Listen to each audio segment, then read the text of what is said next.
కేంద్ర బడ్జెట్ కు సమయం దగ్గర పడింది. పెద్ద నోట్ల చలామణి రద్దుతో ఏర్పడిన సమస్యల పరిష్కారానికి కేంద్రం ఏం చేయబోతోంది? ద్రవ్యలోటు నియంత్రణతో పాటు అన్ని వర్గాలను సంతృప్తిపరిచేందుకు ఆర్థిక మంత్రి అరుణ్ జైట్లీ ఎలాంటి నిర్ణయాలు తీసుకోబోతున్నారు? మరిన్ని కఠిన చర్యలు అమల్లోకి తెస్తారా? జనానికి మళ్లీ తాత్కాలిక ఉపశమనం ఇచ్చేందుకే మొగ్గు చూపుతారా?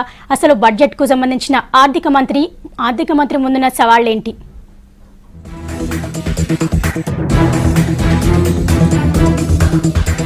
కొత్త ఆర్థిక సంవత్సర బడ్జెట్ ను ఈసారి కేంద్రం ముందుగానే పార్లమెంట్ లో ప్రవేశపెట్టబోతోంది. సాధారణ బడ్జెట్ తో పాటు రైల్వే బడ్జెట్ ను కూడా ఒకేసారి సభ ముందుకు తెస్తోంది. ప్రపంచ ఆర్థిక వ్యవస్థ మందగమనంలో ఉన్న ప్రభావం మన దేశంపై కూడా పడుతున్న ఈ టైంలో బడ్జెట్ లో ఎలాంటి నిర్ణయాలు తీసుకుంటారనే దానిపై జనాల్లో క్యూరియాసిటీ పెరుగుతోంది.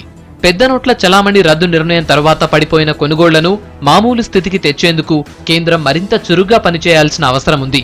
కొన్నేళ్లుగా దెబ్బతిన్న వ్యవసాయంతో పాటు విద్యుత్, సహజ వాయువు, సాగు, తాగునీటి సమస్యలు తయారీ రంగంపై ప్రభావం చూపుతున్నాయి.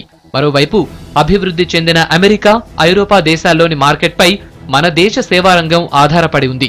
కానీ అమెరికాలో కొత్త అధ్యక్షుడు ట్రంప్ కఠిన నిర్ణయాల ప్రభావం భారత సేవారంగంపై పడకుండా చూడాల్సిన తక్షణ బాధ్యత కేంద్రంపై ఉంది.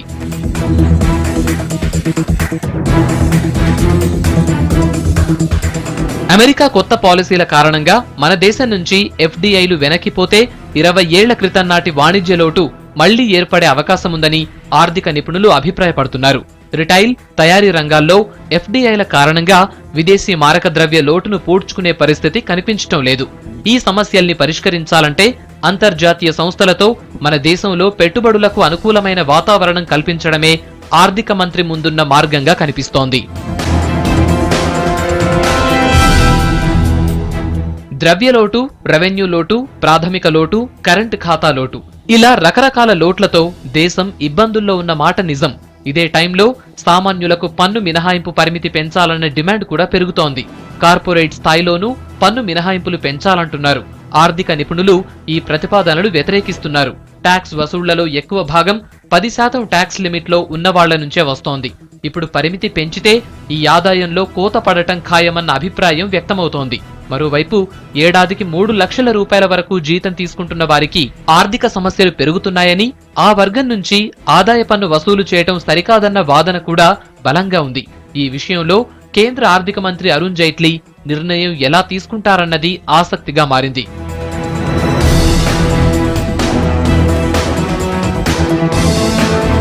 పెద్ద నోట్ల చలామణి రద్దు తర్వాత బ్యాంకుల్లో అంచనాల కంటే ఎక్కువగా డిపాజిట్లు జమయ్యాయి. వీటిని ఏం చెయ్యాలా అని బ్యాంకులు కూడా ఆలోచిస్తున్నాయి.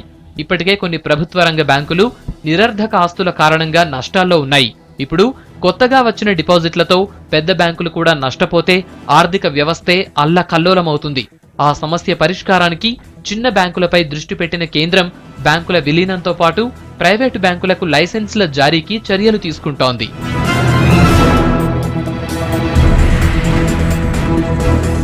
ఆదాయ సమీకరణపై దృష్టి పెడుతున్న కేంద్రం ప్రభుత్వ రంగ సంస్థల్లో వాటాల ఉపసంహరణకు ప్లాన్ చేస్తోంది. పన్నులు, సుంకాలు, సర్వీస్ ట్యాక్స్ల పరిధిని విస్తరించడంపైన దృష్టి పెట్టింది. బాగా డబ్బున్న వాళ్లపై ట్యాక్స్ లిమిట్ పెంచితే ఆదాయం మరింత పెరిగే అవకాశం ఉంటుందని నిపుణులు సూచిస్తున్నారు. ఇదే టైంలో కరెంటు ఖాతా లోటు పెరగకుండా చర్యలు తీసుకోవాలని, ముడి చమురు, బంగారం దిగుమతుల భారం తగ్గించుకోవాలని, ఎగుమతులు పెంచాలని సూచిస్తున్నారు. వీటిని ఆర్థిక మంత్రి అరుణ్ జైట్లీ ఎంతవరకు అమలు చేస్తారు, బడ్జెట్లో ఎలాంటి నిర్ణయాలు తీసుకుంటారన్న దానిపై జనం ఆసక్తిగా ఎదురుచూస్తున్నారు.